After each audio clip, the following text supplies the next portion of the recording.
आज मी जापानीज कात्सू करी करून दाखवत आहे। त्यासाठी इथे चिकन थायचे मी असे बोनलेस पीस घेतलेले आहेत। तुम्ही हे ब्रेस्टचे पीस पण घेऊ शकता। चिकनच्या पीसला मी ह्या बत्त्याने थोडंसं असं मी चेचून घेणार आहे, फ्लॅट करून घेणार आहे। अशा प्रकारे मी असं हे पूर्ण चपटं करून घेतलेलं आहे। तसं दोन्ही बाजूने आपल्याला हे करून घ्यायचं आहे। अशा प्रकारे मी सर्व चिकनचे पीस करून घेणार आहे।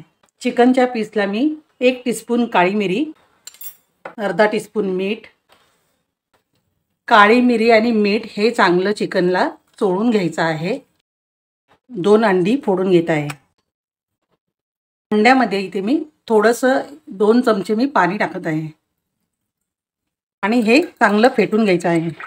मी एका प्लेटमध्ये मैदा घेतलेला आहे। चिकनला मॅरिनेट केलेलं काळी मिरी आणि मीठ, आता हे चिकन मी मैद्यामध्ये कोट करून घेणार आहे। अशा प्रकारे मैदा मी पूर्ण चिकनला लावून घेतला आहे।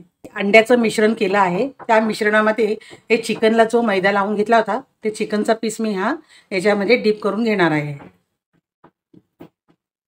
अशा प्रकारे डीप करून घ्यायचं आहे।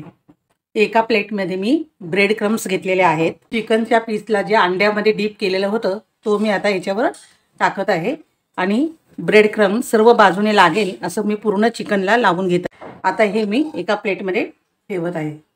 सर्व चिकनला ब्रेड क्रम्स लावून घेतलेले आहेत।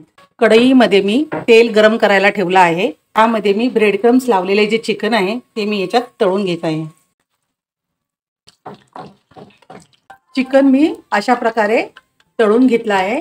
चिकनचे पीस मी असे सर्व तळून घेतलेले आहेत आणि बघा इतके क्रिस्पी झालेले आहेत। गॅसवर मी कढई गरम करायला ठेवली आहे। त्यामध्ये 1 टेबलस्पून मी बटर टाकत आहे। बटर गरम झाला आहे। इथे मी 2 गाजर आणि 2 बटाटे साल काढून अशा मीडियम साईजच्या फोडी करून घेतलेले आहे, ते मी याच्यात टाकत आहे। ते मी चांगलं परतून घेत आहे। बटाटा आणि गाजर परतलं गेले आहे। त्याच्यामध्ये मी 1 वाटी ब्रोकोली घेतलेली आहे, तीही टाकत आहे। तीही याच्याबरोबर परतून घेत आहे। गॅसवर मी चिकन स्टॉक गरम करायला ठेवला आहे। 5-7 मशरूम घेतलेले आहेत, ते कापून बारीक घेतलेले ते मी चिकन स्टॉकमध्ये टाकत आहे। हे चिकन स्टॉकमध्ये शिजवून घ्यायचे आहेत। स्टॉकला उकळी आलेले आहे आणि मशरूम पण शिजले आहेत। आता याच्यातले मशरूम मी काढून घेत आहे। ते मी ग्रीन ॲपल घेतलेला आहे, त्याचे आता मी साल काढून घेत आहे। हे ॲपल मी किसून घेत आहे। गॅसवर मी कढई तापत ठेवली आहे। त्याच्यामध्ये मी 2 टेबलस्पून अमूल बटर टाकत आहे। बटर गरम झाला आहे आणि याच्यामध्ये मी 2 मीडियम साईजचे कांदे असे जाडसर उभे चिरून घेतलेले आहेत, ते मी ह्याच्यात टाकत आहे। कांदा ब्राऊन झाला आहे। आता याच्यामध्ये ग्रीन ॲपल जे किसून घेतलं होतं ते टाकत आहे। इथे मी 1 छोटा टोमॅटो पेस्ट करून घेतलेला आहे, तोही टाकत आहे। हे मशरूम जे स्टॉकमध्ये उकडून घेतले होते ते पण टाकत आहे। हे सर्व परतून घेत आहे। मिश्रण चांगलं परतलं गेलं आहे। आता मी एका प्लेटमध्ये काढत आहे। याच कढईमध्ये 2 टेबलस्पून मी बटर टाकत आहे। बटर थोडं वितळलं आहे, त्याच्यामध्ये 2 चमचे मी मैदा टाकत आहे। आता हा परतून घेत आहे। मैदा मी 2 मिनिटं परतून घेतला आहे आणि त्याच्यामध्ये हे चिकन मसाला पावडर आहे ते मी टाकत आहे। 1 टीस्पून घेतलेला आहे। 1 टीस्पून गरम मसाला पावडर आहे। 1 टीस्पून MSG आहे, हे मिक्स करून घेत आहे। कांदा आणि ॲपल जे परतून घेतलेलं आहे ते मी याच्यात टाकत आहे।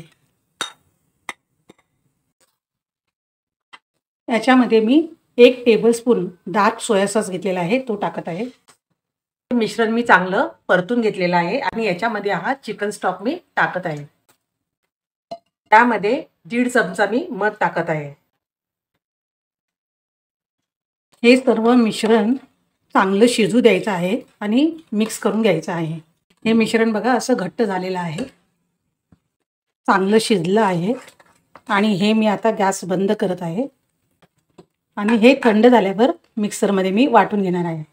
मिक्सरच्या भांड्यामध्ये मी हे मिश्रण घातलेलं आहे, त्याच्यामध्ये 1 टेबलस्पून बटर टाकत आहे। हे मी आता वाटून घेणार आहे। हे जे मिक्सरमध्ये वाटून घेतलेलं मिश्रण आता मी गाळून घेत आहे।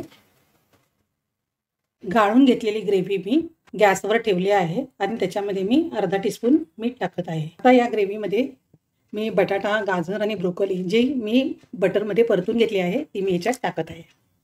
या भाज्या याच्यामध्ये मऊ होईपर्यंत शिजवून घ्यायच्या आहेत. ग्रेव्ही जर खूप घट्ट असेल आणि भाजी शिजायला पण आपल्याला ग्रेव्ही लागणार आहे, त्यासाठी इथे मी अर्धा ग्लास पाणी टाकत आहे.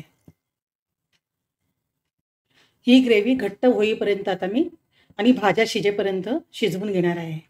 हे चिकन तळून घेतलेले आहे, त्याचे असे स्लाइस करून घ्यायचे आहेत. ह्या काजू करीमधल्या भाज्या सुद्धा शिजलेल्या आहेत. हे बघा, बटाटा तुटला जातोय, गाजर पण तुटले जाते आणि ब्रोकोली पण तुटली जाते. काजू करी तयार आहे. ही बघा एवढी घट्ट झालेली आहे. गॅस मी बंद करत आहे. मी इथे काजू करीचं ताट सजवलेलं आहे. पहिल्यांदा मी ताटामध्ये इंद्रायणी तांदळाचा भात शिजवून घेतलेला आहे. मी मुद्दाम इथे इंद्रायणी तांदूळ वापरलेला आहे कारण ह्याचा भात चिकट असतो आणि जापानीज लोक पण चिकटच भात करतात, म्हणून ह्या करी बरोबर हा चिकट भात टेस्टी लागतो, म्हणून मी इथे इंद्रायणी तांदळाचाच भात बनवलेला आहे आणि अगदी साधा जसा बनवतो तसाच हा भात बनवलेला आहे. आणि एका बाजूला भात ठेवलेला आहे, एका बाजूला काजू करी ठेवलेली आहे. वरून मी कांद्याची पात सजवलेले आहे आणि त्याच्यावर तळलेलं चिकन ठेवलेलं आहे. अशा प्रकारे मी काजू करी केलेली आहे आणि खायला पण टेस्टी लागते. तुम्ही पण एकदा करून बघा.